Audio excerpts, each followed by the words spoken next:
பூமியில் எல்லோரும் தான் பிறக்கிறோம் வாழ்கிறோம். ஆனால் எல்லாரையுமா மகாத்மான்னு சொல்லிடுறோம், ஒருத்தர் தானே சொல்கிறோம். அது மாதிரி புண்ணிய ஆத்மா அப்படிங்கிறது ஒரு சிலர் உண்டு. இந்த பிறப்பு வந்து எல்லாத்துக்கும் கிடைச்சிட்றதில்ல. பல பிறப்புகளில் பிறந்து வந்தவங்களுக்கு தான் அந்த புண்ணிய ஆத்மாவாக பிறக்கிறதுக்கான அமைப்பு உண்டு.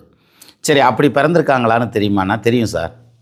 லக்னாதிபதி 9ஆம் இடத்துல இருந்தால் அல்லது 9ஆம் இடத்ததிபதி லக்னத்தில் இருக்குதுன்னு வச்சுக்கோங்களேன், இவங்களால் பல பேருக்கும் வந்து பிரயோஜனம் உண்டு. இது ரெண்டும் மாறி இருக்கணுங்கிறதில்ல. லக்னாதிபதி 9ல் 9ஆம் பாவாதிபதி லக்னத்தில் இருக்கணுங்கிறதில்ல. ஏதாவது ஒன்று இருந்தால் கூட போதும். இவங்க புண்ணிய ஆத்மா, ரொம்ப கருணை உள்ளம் கொண்டவர்கள். இவங்கள சுற்றியில் இருக்க சொந்த பந்தம், ஃப்ரெண்ட்ஸு, ஏன் தெரியாதவங்க கூட பிரயோஜனப்படுவாங்க, பயன்பெறுவாங்க. அப்போது பாக்யாதிபதி வலுத்துருச்சு அல்லது பாக்யஸ்தானத்தை வலுத்துருச்சுனா தான் 9ஆம் இடம்ங்கிறது பாக்யஸ்தானம். அவங்க வந்து மெழுகுவத்தி மாதிரி இவங்க கரைஞ்சிக்கிட்டு எல்லாத்துக்கும் வெளிச்சம் கொடுப்பாங்க. அதெல்லாம் கிடையாது. இவங்க நல்லா இருப்பாங்க, வசதியான வாழ்க்கை வாழுவாங்க, அவங்கள சுற்றியில் இருக்க எல்லாரையும் வாழ வைப்பாங்க. இவங்க தான் புண்ணிய ஆத்மான்னு சொல்கிறது.